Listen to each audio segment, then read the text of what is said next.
Hello everybody and welcome back to another video, the final weekly recap, breakdown, reactions video of the 2020 season. As this past weekend, we watched the San Francisco Shock once again take home the Overwatch League championship. Back-to-back winners, repeating after their success last year. The San Francisco Shock once again are on top of the world. So, I want to talk a bit about grand finals, the whole weekend, and then talk a little bit about what's to come in the future. But let's start by just breaking down a little bit what happened this past weekend. The big story, of course, is going to be the San Francisco Shock winning the whole thing. The second biggest story is going to be the Seoul Dynasty being the team to make it to the grand finals to face the Shock in the final matchup. The Shock looked very good. They especially looked good on Control and on Hybrid.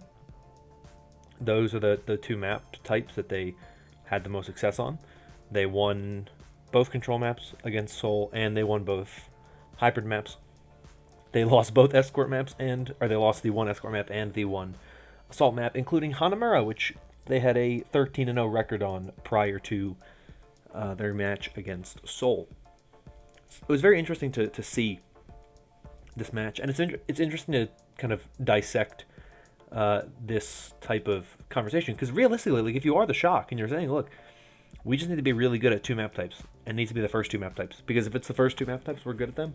That means we are basically saying we're going to win map 1, we're going to win map 2, we're going to win map 3, map 4, and that's what we need to win, or map 1, 2, 5, and 6.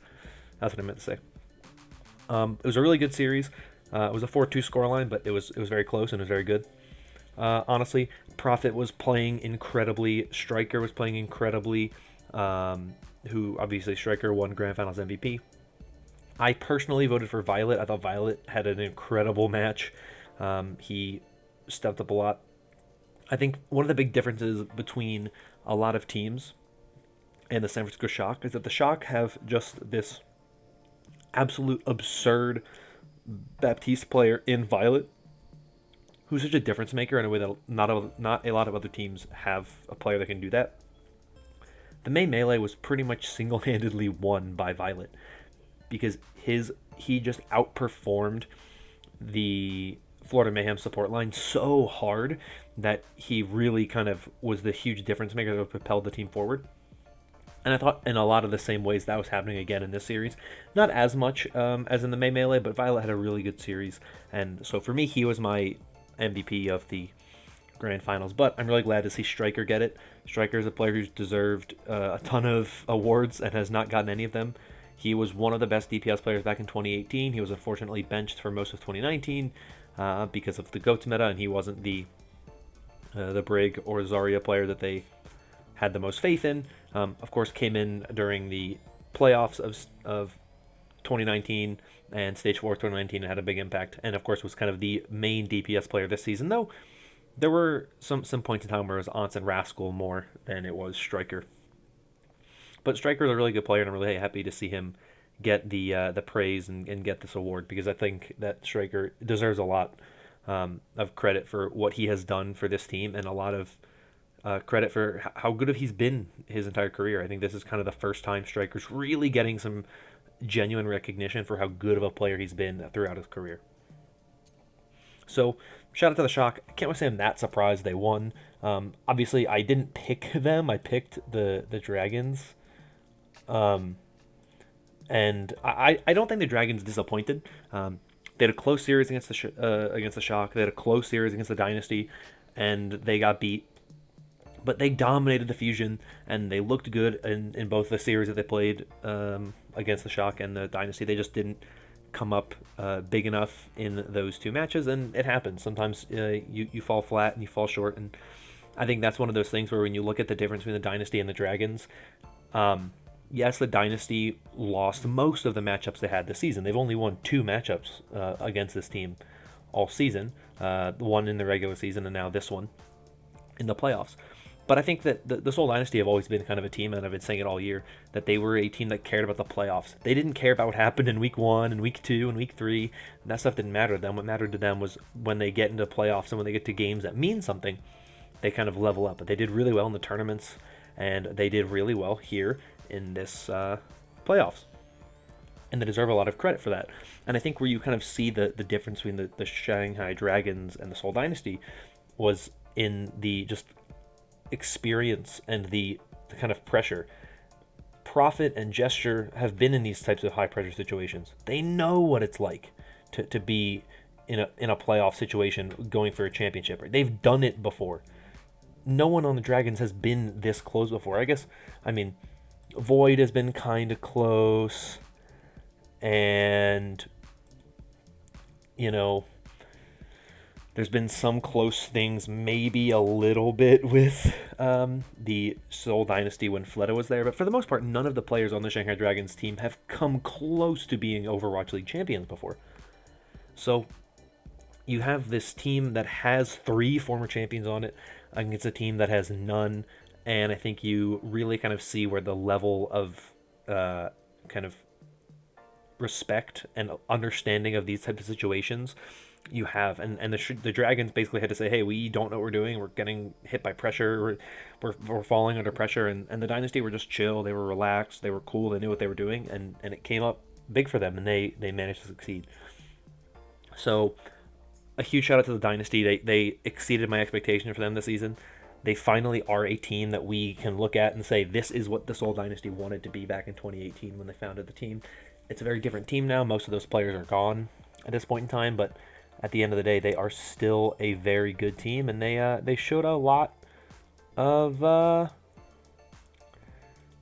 promise. And I think that they're a team that really could have a huge step forward going into next season. I think they need to make some personnel changes, add a couple pieces in. I think that they would benefit from another off tank, and I think they would benefit maybe from bolstering their support line. Though I think Slime is a really good player. I think Badoshan's a really good player. Those are 2 spots where I think that they have already been good. And I think that there is a ton of promise there. So all things considered, I think it's a really good team that really kind of showed out a lot. And I think that there's certainly some areas that they could use some depth, as well as DPS. Profit and Fits are good, but their hero pools can sometimes limit them a little bit. Though Profit, doesn't have much limitation in his hero pools. Just in general, it's something that you look at this Dynasty team and you think there's maybe a couple things they need to do to improve upon for the future. But they had a really good run. Shanghai Dragons had a really good run. Shock, of course, had a great run. The Fusion did not have a great run in the playoffs. They went 0-6 on maps, just getting pretty handily beaten. I think a lot of that, honestly, comes down to just the meta and the way the composition worked. It didn't really play into their strengths. I saw a lot of people thinking that the Fusion would have a good weekend. I never bought into it. I didn't really make a bracket going into the final weekend of matchups, but I didn't think the Fusion would be really that competitive, especially against the Shock or the Dragons. I thought that those 2 teams in particular would just kind of handle the Fusion quite easily. I thought the Fusion would maybe beat the Dynasty, but even then, I kind of felt that the Dynasty's grasp on the meta was decent. Obviously, there's a little bit of hindsight speaking where I kind of had my doubts, but maybe I didn't voice them well enough, but I'm not that surprised. It's unfortunate to see. There are some things I didn't really understand, but that the team did, and I could be wrong in thinking this, but one of the things I didn't understand was when they were playing against Seoul, they ran double sniper with with Hisu and Ivy.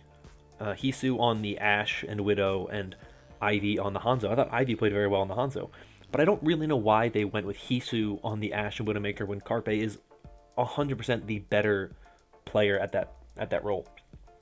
Yes, he had a very, very, very rough game on that first map. I believe it was Busan. He did not look great. He had some big moments on Tracer at times, but he struggled at other points in time to kind of have an impact and have an effect on the match in a really kind of noticeable way. And he was playing super aggressively and getting picked out a lot. And there were definitely some problems with his play. But I think if you're running the Widowmaker or the Ashe, you want to have Carpe in there. And that for me was a really interesting decision to not make. And so I think that there's a lot to kind of consider there. But the Fusion had a great season, and I think you can't take away from what they've managed to do all season. And I think that they're a team that are going to come back next season stronger. They're going to have that season under their belt where they have managed to put together a lot of time, and I think they'll be able to come back stronger next year. And that's kind of my expectation for the Fusion. But that really is everything that had happened this past weekend. I was pulling for the Dynasty in the finals, but what happened. The Shock are your champions, and a huge congratulations to them and the season that they had, because it was impressive. And other than their 2 losses at the very beginning of the season and that loss in the Summer Showdown, they've been untouchable. That really is all they really have, and that loss of the Fusion late in the season. Other than that, they have been incredibly dominant, and it feels right that after a year of just insanity and chaos, the team at the beginning of the season that we all thought would be once again champions are once again champions. So, what's next? Well, Wednesday and Friday, I'm going to hopefully have my end of season power rankings out for you. Now that the season's over and the whole season is over, I can do some end of season power rankings for you and give you those. The free agency stuff is starting soon. I know the trade date, like the date that trade opens, is today, so trades are starting today potentially, so we might see some announcements for those here in the coming weeks, or at least rumors about them and leaks about them coming out, stuff like that. So I'm going to keep my eye on stuff like that, but as we get closer to November and December, and whenever we get a date for when the season's going to start, you can expect more content from me, team breakdowns, all that kind of stuff going into the 2021 season. The grind never stops. The Overwatch League is always alive and well, so that is what to expect here in the coming months. But for now, that is all I have. Thank you so much for watching. Thank you so much for watching this season. It's been a great season, and I'm really glad to see that people have enjoyed the content so far this season. I'm going to get out of here. Thank you so much for watching once again, and I'll see you all next time. Hope you're all staying safe and staying healthy, and bye-bye.